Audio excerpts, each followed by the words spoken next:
Hi everyone, Kwebe Koti here, founder of the Bushwick Film Festival, extending a warm welcome to the Bushwick Film Festival's podcast. I am so excited to have you join us as we connect with BFF filmmakers and speakers, delve into captivating discussions about our most beloved films and shows, as well as with the extraordinary individuals who are shaping the film and TV industry today. In today's episode, we will be featuring a panel discussion from this year's 16th BFF Movie Industry Conference, Strike Panel, moderated by Yoko Komodo, producer and writer, reunion representative. Panelists include Dani Faith Leonard, comedy writer, filmmaker, and performer and host of show Adult Sex Ed, BFF Alumni Kristian Mercado, film director and writer, latest film If You Were the Last, Eric Trenkam, filmmaker, professor at Pratt University, and author.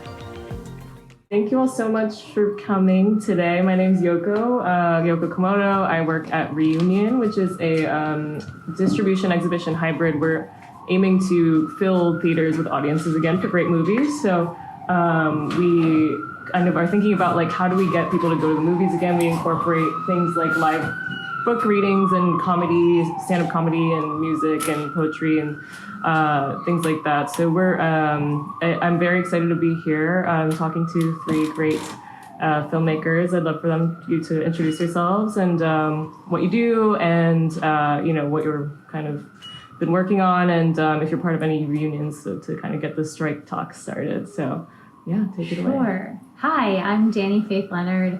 I am a filmmaker and a comedian, and for a little over 10 years, I owned a production company and incubator called Big Vision Empty Wallet, which is good because we're talking about economics of the strike today.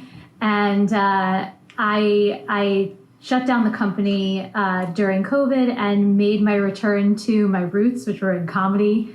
So now I host a show called Adult Sex Ed, which is also a popular newsletter on Substack, and I'm also developing films and doing that this time instead of producing other people's projects. I'm doing that as a creator myself, and it's been a really interesting time to be making that transition. Mm-hmm.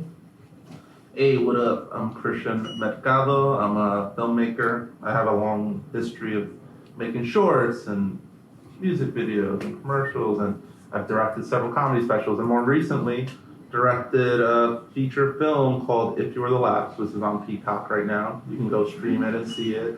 Tell your friends. It's a good time. And yeah, that's the, I just make movies. That's what's up. Hi, I'm Eric Trenkam. I'm also a filmmaker and an author. You asked what have we been working on lately? My book, Race War and the Cinematic Myth of America, was released last year, and it just went into paperback last month. Great. So I'm very, very excited about that. I'm also an instructor. I teach in the film video department at the Pratt Institute here in Brooklyn. Great. Awesome. So we're obviously in a pretty intimate room, so if at any point you have, questions that are relevant to what we're talking about, please feel free to, raise your hand and chime in. But I guess just to start, I'd love to talk about present and then, go a little bit to the past and then, looking ahead to the future. But so present, what it's been for you in the past couple months, there's a strike still ongoing and there's been many strikes, over the past year even. So, just tell us about life, how it's been.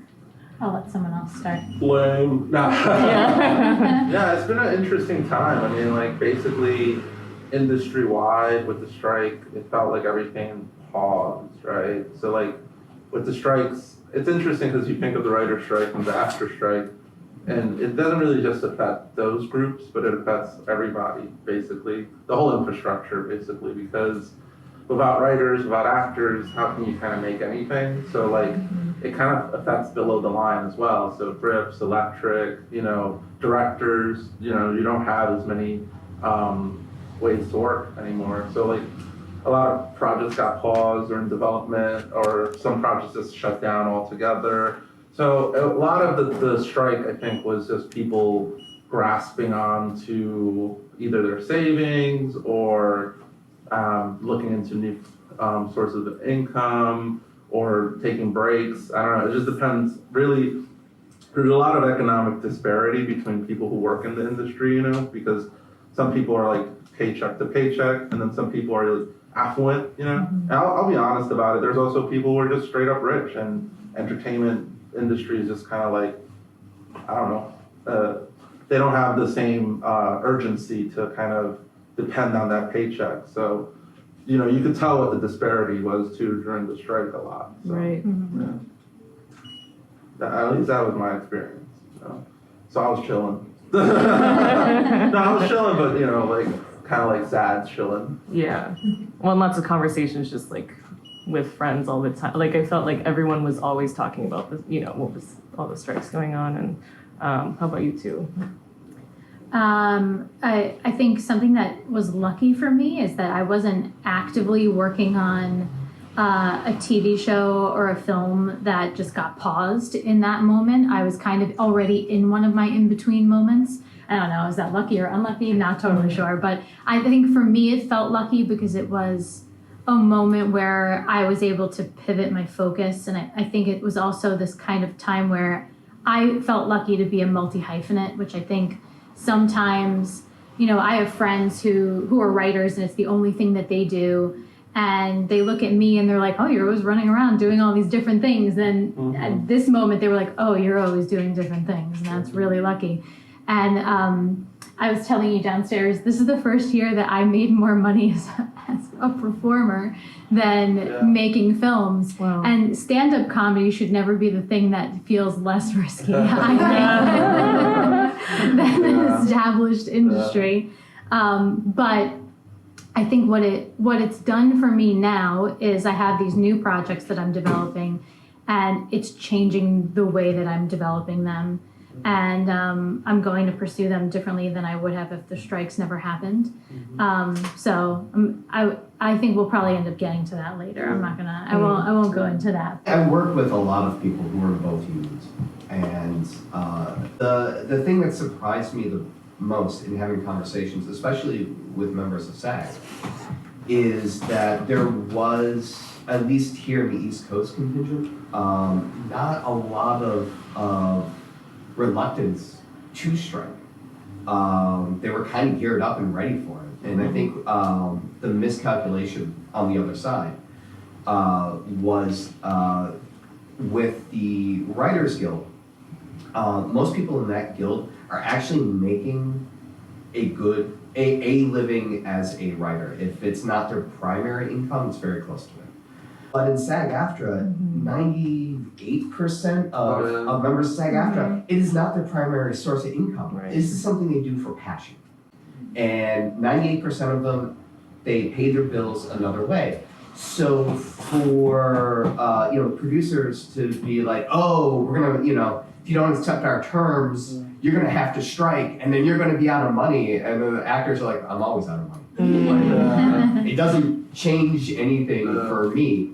And my understanding, talking with people I know who are in the administration with SAG-AFTRA, is that the vibe is changing on the other side of the table, where they're starting to realize, oh wait, the actors can do this almost infinitely. Right. They have infinite patience. They don't need the paycheck because one, they were never making that much to begin with, and two, and this is a major point of the of the negotiations, is the producers weren't paying royalties anyway. So they had already planned to cap the actors, the members of SAG-AFTRA. So they kind of, in a weird way, it's like they kicked sand in the eyes of the actors long enough that the actors went to the gym and got beefy and were like, go ahead, try it, bro. But yeah, I think what's happening now, or at least what I'm hearing, is from the other side of the table, this dawning realization that one, this can go on forever, and two, the longer it goes on, the more it hurts the producer side of it, because SAG talent cannot promote films. So you have the pain, huge films, right? So Warner Brothers Dune, which they probably Dune Part 2, which they've spent well over, you know, $200 million on. And mind you, it's not like when a studio finances a film, they just write a check from their checking account, right? That is financed through bank loans, with the studio putting up its assets as collateral. So they're now collecting interest on these unpaid loans that they're going to have to pay back. The longer they put off releasing the film, the more interest collects on the financing, the harder it's going to be for the studio or producers to recap their investment. They're going to lose money on Dune, which is crazy because the first film did phenomenal. They can't promote it, so they can't market it. So they're just got to keep pushing it down and releasing the date, which then means they're accruing more interest on the capital. So from a just financial perspective, the producers are kind of realized that when they thought they were pointing a gun at the actors, it was actually pointing back to them. And that's, from an outsider, to I'm not a member of any union and I'm not a member of the Producers Guild or Association, but just as an outsider, but a historian of Hollywood, it's fascinating.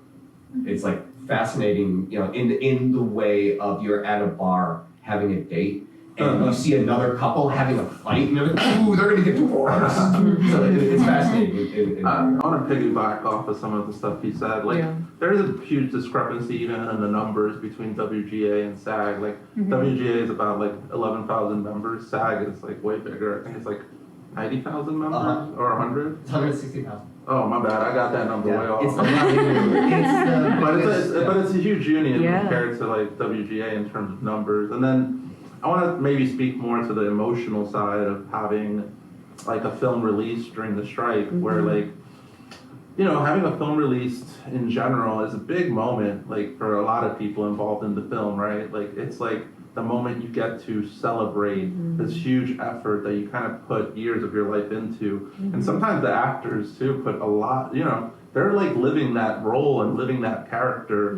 And it affects, it's a very, like there's a sad reality to the idea that you can't, because we can look at it from a promotional standpoint, that's so true. Like it's very hard to promote a film about your actors. Like I'm experiencing that myself, like where, you know, I can't have my actors go on Jimmy Kimmel or go to Seth Meyers, and it's like, what the hell? Like that's how sometimes you get people to know about your film, right? Yeah, it's a huge and my friend Angel Manuel Soto experienced that with Blue Beetle too, where it was like, that's a huge movie, and he didn't have actors to promote it, so he had to do a lot of rounds himself, and it was like exhausting for him because it's not even like, you know, that's not usually like his job, you know. And so I think there's just something about having the catharsis of like completing the journey that's like really sad for the actors, you know, because that's the moment that they get to celebrate like the fruit of their efforts. And while the film will always probably exist in some capacity, it's unfortunate that they cannot have that moment, you know. And it's taken away. Like there's no revisiting that moment, you know.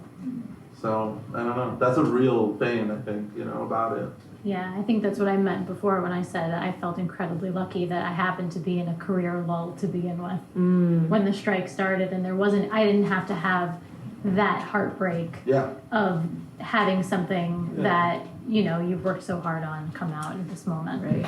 Yeah. When did you shoot, and was the shot over like a year ago? Okay. Like sometime like over a year ago, maybe. Like I completed the film in March.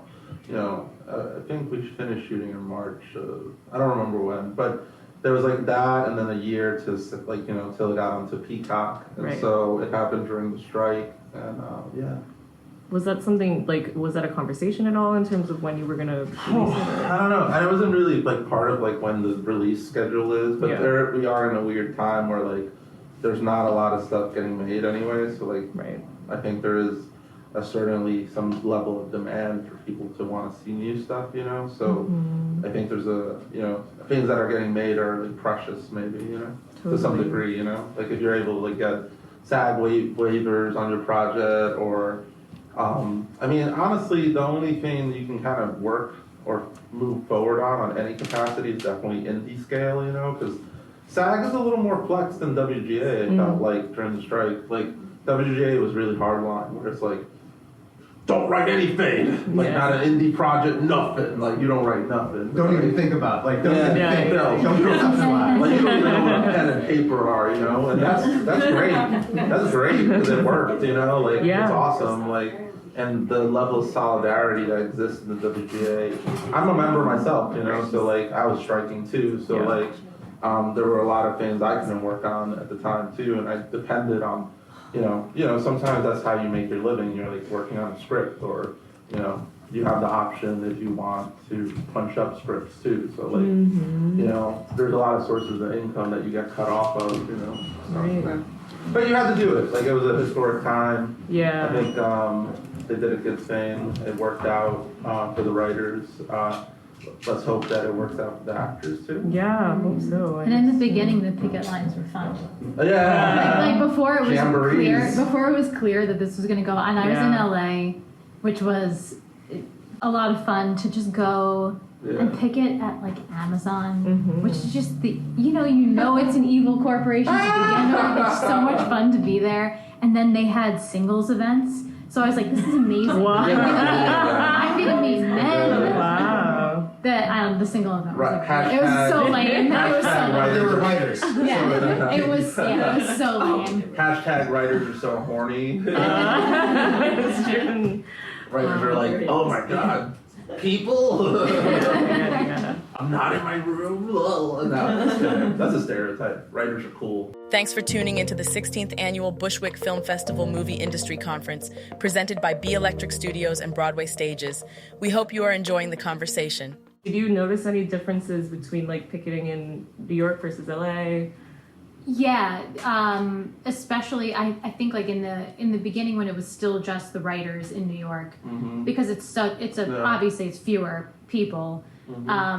It was much more about going and shutting down a shoot. Yeah. And like how New York is that compared to just going and meeting up at Amazon with your coffee. Like it felt very New York. Right. New York is like, yo, you shooting? Yeah, we're gonna shut that down. Right. Definitely. I went to this like random shoot. I mean, and then of course because I'm also a producer and that's my background, then I also felt a certain amount of guilt doing that, of a shoot that's I know economically what it might be doing to this random independent film that we're shutting down in Long Island City is it was kind of upsetting on that end of it too, and then but they would have shut down a couple of weeks later anyway when the actors What was the striked. reasoning for shutting it down? Were they in breach of something or something? Yeah, I guess it was just to create, at that point, it was just to create more of an inconvenience. And that was, I think that was the goal, is that it should be so convenient. But yeah, there had to be some reason why these particular productions were chosen. Not just like crushing the dream of some poor indie No, And a lot of them, they're told up front. Yeah. They're like, you need to shut down in solidarity, otherwise we're going to picket you. And then the producers are like, no, go away. Yeah. And then, 200 people and a giant inflatable rat show up and call them. So with a producing background as well, like because I know it, it's like the AMPTP, but there's also like, producers who aren't part of that. It's like studios. Like, can you talk a little bit about your, like conversations you had with producers who are, line producers or whatever versus, conversations that were happening with studios? Well, there's a whole movement to try to get that last P removed from the AMPTP, because if you are an independent producer, you are like really not in the same boat as the AMPTP at all. Through my old company, I produced probably about 10 feature films, and then we developed dozens more. And there would not be even one moment where I would think that I'm in the same boat as the studios. We have nothing in common, and so it's sort of painful sometimes to hear these studios referred to as the producers, but that's legally in like contract language what they're referred to a lot. I think the wildest shift in what that organization like that was very clear in this strike was that the old studio system had shifted in terms of who kind of leads the conversation. Because like, and I compared it a lot myself to like Vegas, because Vegas, back when the mobsters ran it, you put a face to it. You at least to have a conversation with the mobster, you know?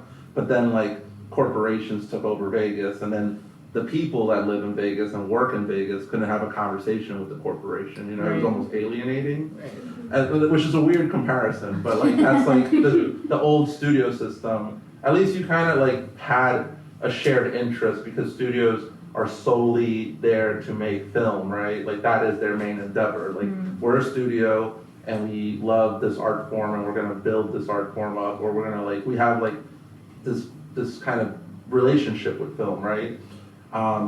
Streamers are kind of more like tech companies that are like invested in like profit and collection of data and using algorithms to predict or decide how they kind of make, and you know, not to say that there's definitely pockets and ways to kind of move and skirt around that, but they're overwhelmingly kind of, there's something about it that's intense, you know, where like, and they were very much leading a lot of the conversation, you know, because like when it comes to residuals and stuff, like, you know, they have a lot of data that we don't, so it makes it really difficult. Yeah. You raise an amazing analogy, no, because you're really onto something. Because in addition to the corporatized dehumanization of the industry, in the same way as what happened with Vegas, the other issue is with that old studio system. These were people who loved to gamble. Like, studio has that's true. Yeah, this is a really good point. Take a shot. Take a shot. I mean, pardon my language, but they didn't give a shit. Well, they didn't have algorithm data. Right, they didn't have algorithm data, but also they loved the thrill of making the right bet. You know, like they were tastemakers. Yeah, too. Robert Evans loved the fact that Godfather was the biggest film of that year for Paramount, because it was his horse in his race, and everyone else told him it was going to come in last. Totally. We also used to know who championed movies. Exactly. Each individual movie, we knew who the person was. Same thing with Star Wars at '77. Nobody wanted to make that film. Fox hated it, but Alan Horn, who was the head of the studio, was like, "No, I'm backing this horse. It's a big gamble, but if it pays off, it'll be big." Right? And we don't have those gamblers anymore. Just like you said, it's too safe. It's algorithmic thinking. They're business people rather, and it's all about it's like, what's the safest? Which is why we got. And you don't create like art in that scenario really as often. Like it doesn't happen as easily. Like, you know, because, you know, every time, like imagine trying to make Back to the Future right now. Like if you told somebody it's a DeLorean that goes through time, a studio exec might be like, oh well, when has that happened before in movies? Like, or what can I look to, or what's a good comp, or like our data doesn't suggest that would work. But then like, you know, that's the point, you know? Like sometimes you have to create new things for there to be new things, you know, to kind of create something that touches people. Or change it to Ford Mustang, because we can get a license. Yeah. Which is exactly what happened with Transformers. Oh yeah, Transformers was a big commercial. Bumblebee was always a VW bug. They didn't want to, they got more money from Ford, so they changed it from a VW bug. I mean, Transformers the movie, you know. Right. Yeah. So it's all about cross-collateralization of what you can license, how you can minimize loss of profit. There's a really good anecdote that you reminded me of. There was a big producer in the 80s named Peter Guber. He was one of the producers on all of Tim Burton's first films. And Batman became this huge phenomenon in '89, and Peter Guber became this really, really big producer in Hollywood. And he was offered to be the chairman of Columbia Pictures. And shortly after he became chairman of Columbia Pictures, Sony bought it. So they had to have a big meeting with the head of Sony and him, head of Columbia, and he had to do this presentation of how the movie industry works. So he said, we're going to release, over the next year, we're going to release 10 films. 4 of them are going to break even. 2 of them are going to be runaway successes. And then 4 of them are just going to flop miserably. Any questions? And that's how the movie industry works. Any questions? And the head of Sony raised his hand. He said, yes, sir. And he says, why are you making the flops? Right? Because again, they didn't understand this idea that this is a form of gambling. We don't know what people want. We're just throwing stuff at the wall, right? And around that time, when you had these transnational companies buying up the studios, that fun gambling mentality went away, and it was like safe bets. I can't afford to lose my collateral. It's not exactly one for one, but like it's similar to like maybe the music industry where you have mega stars, and they're kind of like the ones who like basically pay for everything that's part of like that music company. So that allows a space for indie artists to exist within the umbrella of that. You kind of need film studios to function that way too, because it's like, oh, you need to know, like, oh yeah, like what you just described. Like we're gonna have films that are kind of like are profitable films, and then be able to also have the flexibility to understand that some of our films might not be that profitable, but they're good for the ecosystem of filmmaking, you know?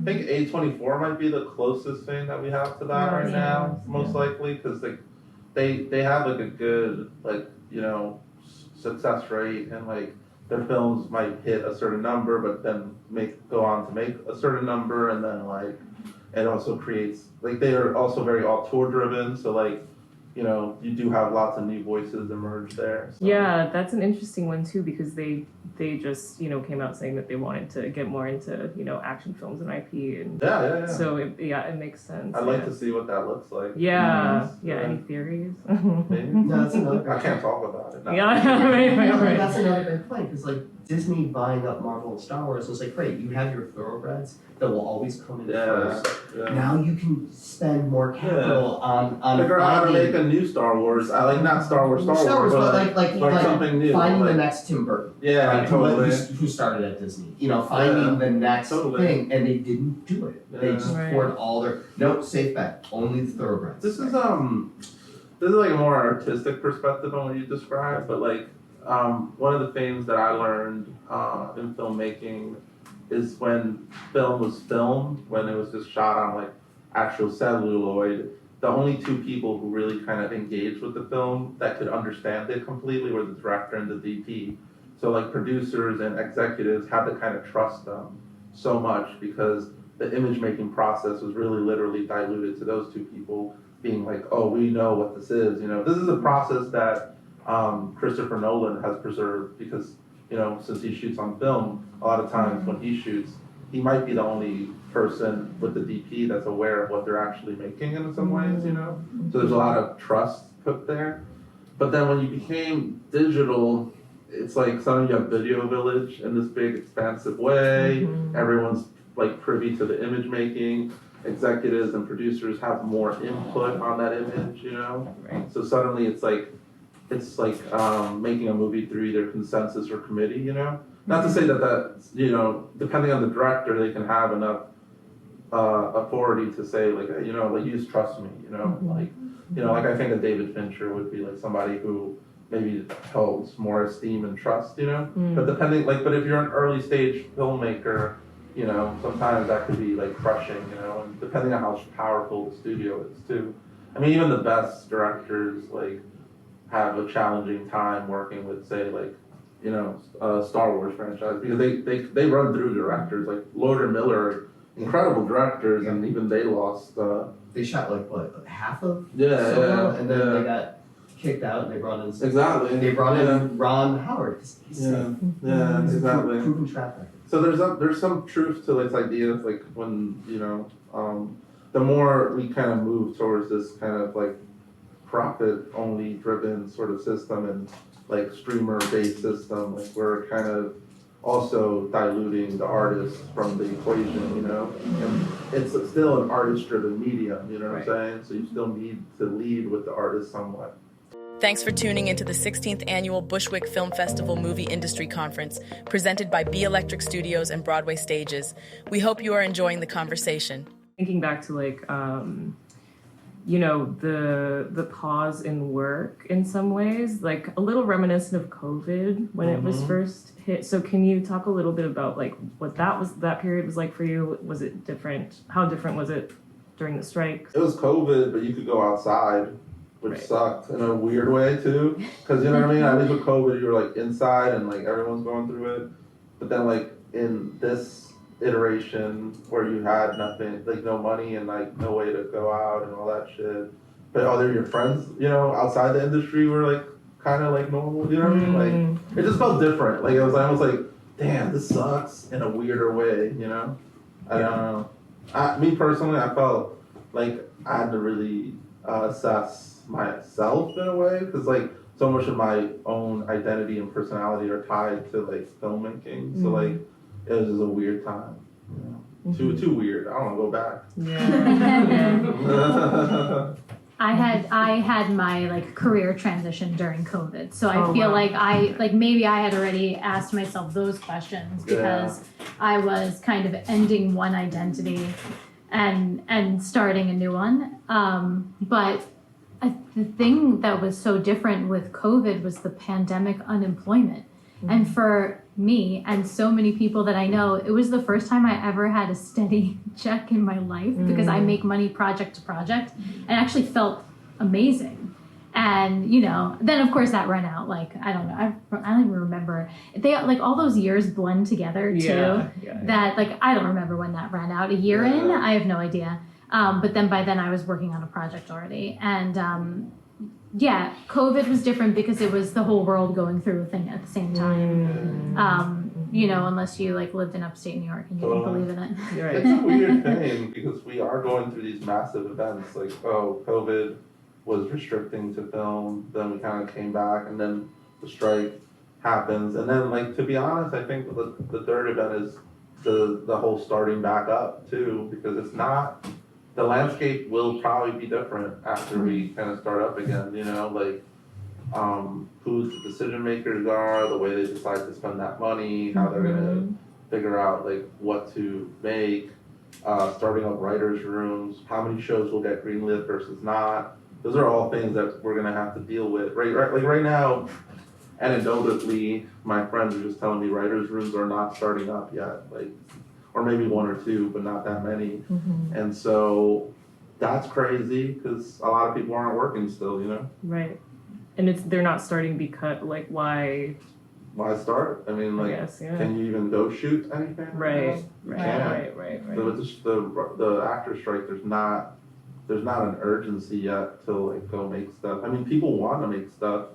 I'm also sure studios want to make stuff, I bet, but, But, you know, you're kind of like, you know, it's just the logistics. Yeah, you can't do it. And so much of writers' room writing, like writing for television or serial, you're writing for the specific cast. That too. You know, if they might have some input on it. Yeah, I mean, if they can't come in to give input, or even if it's something that hasn't been fully cast yet, you don't know what the cast dynamics are going to be. Like, I'm not right for that.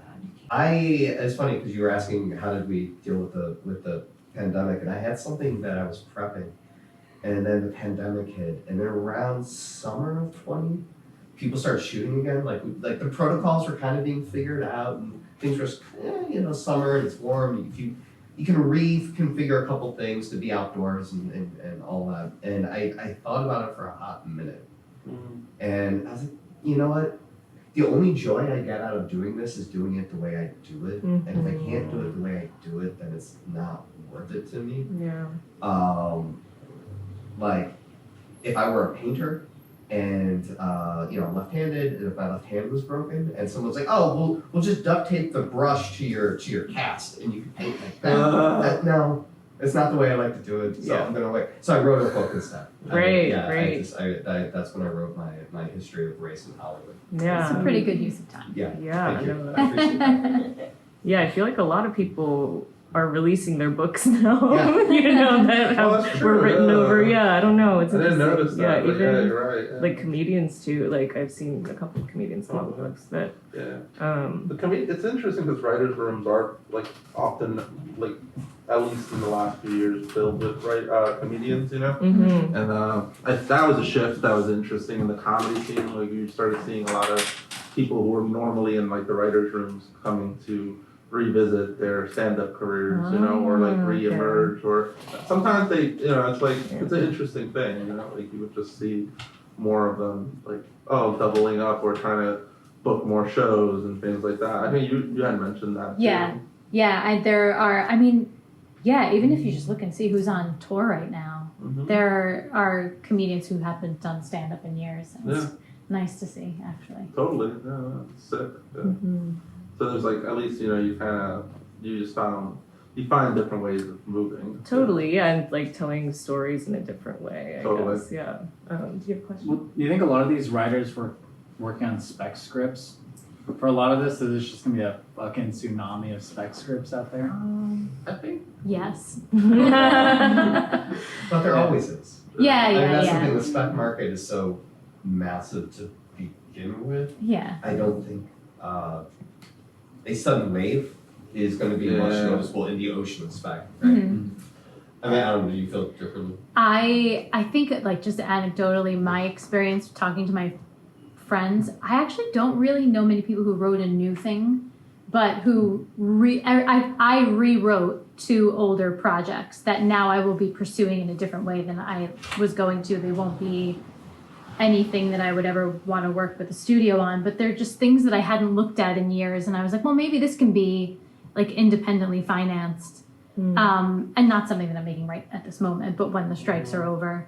And I think most of my friends did the same thing, where they picked up old projects and like made them new again, or turned them into podcasts, or did something that can happen right now. And that makes a lot of sense. I don't know that many people who wrote new scripts, but I'm sure there are, because there always are. Yeah, it's just like it's a weird thing, right? Like during the strike, you're like almost like going through so many things. It's like, oh man, it's like a roller coaster of emotions. So like, you're not like, it's hard to feel like you can be productive sometimes, like you're like you want to write something new, or you want to like, it almost feels like, oh, that's like how to be productive during that time, those like 6 months, right?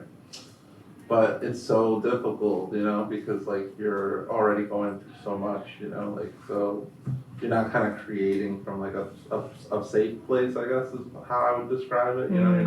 You're still kind of grinding out, like trying to figure out your life, and then also going to strikes and all that. So like, I don't know, like in my friend group, it doesn't feel like some people were more productive, some like, some people weren't, like it's just like, I think it's, I don't know, we'll yeah, like he said, you do see probably like a flood of specs all the time, but I don't know how productive people were actually during the strike. You know what I mean? Like it doesn't, it's hard to, even like in the sense of like your own self-value, right? Like through this lens of how productive you are, it's so fucking challenging. Yeah.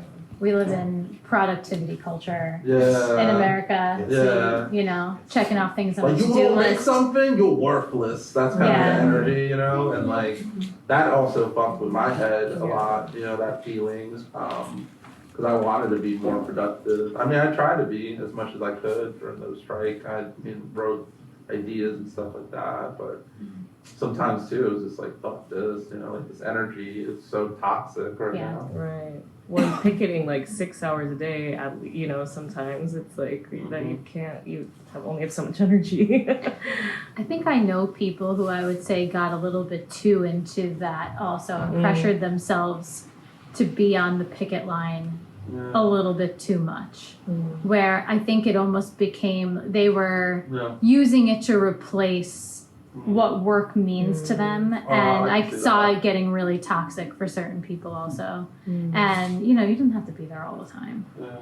And so something unfortunate that might also be happening right now is there's rumors of blacklisting and stuff like that, where like certain people who were really front line on the picket lines, are like being told like, oh, like you don't make executives comfortable, that kind of conversation is happening, which is sad, because those people put it all on the line, and then like they were hardliner, and I don't know, it's just sad to see that kind of reaction, Right. Yeah. Like a friend, it's not my story to tell, but a friend of mine, I'm going to tell it in the vaguest way possible, but a friend of mine has basically told me, oh, there was this thing, an event, and the people running the event were like, you were too active during the strike, so you're going to make people uncomfortable, so we don't know if we want you there. That kind of language is floating around, so it's unfortunate, Yeah. Human nature sucks, bro. Come on, guys. Can we stop sucking? Can we stop sucking as humanity? What's up with us? It's also interesting because I like imagine the picket lines in my head, and I don't associate one or two people with the strike, other than like Fran Drescher, who once her tenure's over is probably never making another studio film, but I'd love to cast her in something. She's so much fun to watch. I'm sure you'll have like both effects, right? Like maybe some, like anything. Everyone in this huge ecosystem is a human at the end of the day. So like, I think some people were more understanding. Some people might be like a little more like, oh, I don't like, So some people might be champion more, But even that kid who wrote on the Bear, Alex, that kid is getting a lot. He was very vocal. He was very forward, and you can feel that. I'm hoping people look at that and go, that guy is an example. That guy knows what he's doing. That guy's smart. Yeah. He spoke a lot about like really interesting things. He's a vetted TV writer. So I hope when things start up, everyone's calling him to hire him. Like we should just all be like every showrunner should be like, yo, let's get that guy in a room. That's true. Yeah. Because I mean, the work that they put in for the greater good is. Yeah. Any remaining questions before we? Do you happen to know how this affected documentary world?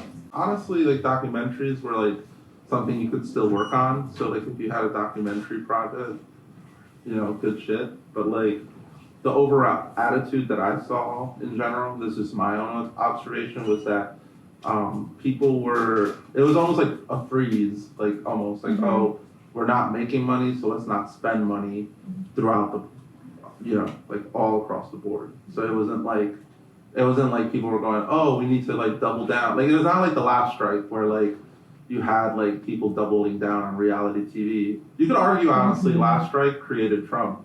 Because The Apprentice wasn't going to greenlight, and then they were going to cancel it. They were going to cancel it, and then it got greenlit during that strike, and then Trump rose in popularity, which is a fucking weird outcome of that strike. We don't know what the effects of this strike will be yet. We're living through it, so we'll see. But and I guess that speaks to the importance of entertainment and like what value it has in a social, even political level at this point, right? Just to be honest, So like I'm I also like you would assume that more documentaries would have been doubled down on, or reality TV would have been doubled down on, but I didn't see as much activity as I thought there would be. But there's a little bit now, like you see a little sprinkling happening where people are like starting to do outreach for more docs because I think people are trying to figure out like how to make stuff, And also the other thing is studios don't really make docs. Yeah. Disney will occasionally do like a wildlife doc. Yeah, they acquire them, but that's what they are. They're negative pickups. But I mean, Warner Brothers isn't, they don't have a documentary arm. I mean, I guess that's what Sheila Evans and HBO is for. Yeah. But even then, those are pickups. Yep. Or they're the TV equivalent of a negative pickup, where they're like, if you can cross the finish line with this, yes, we will acquire it. But you have to find your financing to cross the finish line. Yeah. So I don't think it does affect. But again, I'm not a documentarian. But I have a lot of friends who are. Yeah. And the only way I can imagine it is I know people who needed finishing funds for a doc, and the way they did that was by getting like an A-lister, like to be the narrator. Oh right. And that was like that got them the like completion funds. Yeah. And it was like Meryl Streep. Yeah. Like they're like a friend of mine did this great documentary on the history of migrants, and she took forever and was like so close to the finish line, but just needed to cross it. Yeah. And then she got Meryl Streep to do come in for a day to do the record the narration, and then they got her the funds, and then that got from POV and PBS and everything. But aside from that, and even then, I don't know I feel like something like that would still qualify for the independent waiver. Yeah, I think like just as far as I know, like on paper, docs and reality TV and some performing like comedy specials and other things like that don't fall under like any of the strike guidelines. So you're like fine to do those, Like live performance fans are cool.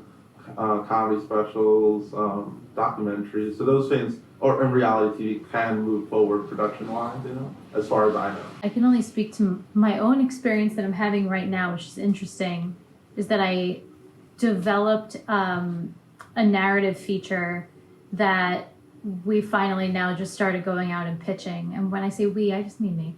But I finally started going out and pitching. And in some of the meetings that I had, I was asked, could there be a doc about this first? So that way we could actually get started and do something, because we can't do anything with the feature yet. So I do think that right now they're wanting to make more docs. Right. And by they, I don't even know. For me, it's more independent financiers who work in bigger budgets. Cool, great. Well, thank you so much for the conversation. Thank you to our panelists. You want to shout out where they can find your work? Well, you said Peacock. Yeah. Go watch my movie. You would laugh. It's a sci-fi rom-com genre bender. Has a lot of heart. Anthony Mackie's Zoe Shower in it. You can find it on Peacock. Please go watch it. Download Peacock. Yeah. I actually work for Peacock. I actually am a representative of Peacock now, because they have my film.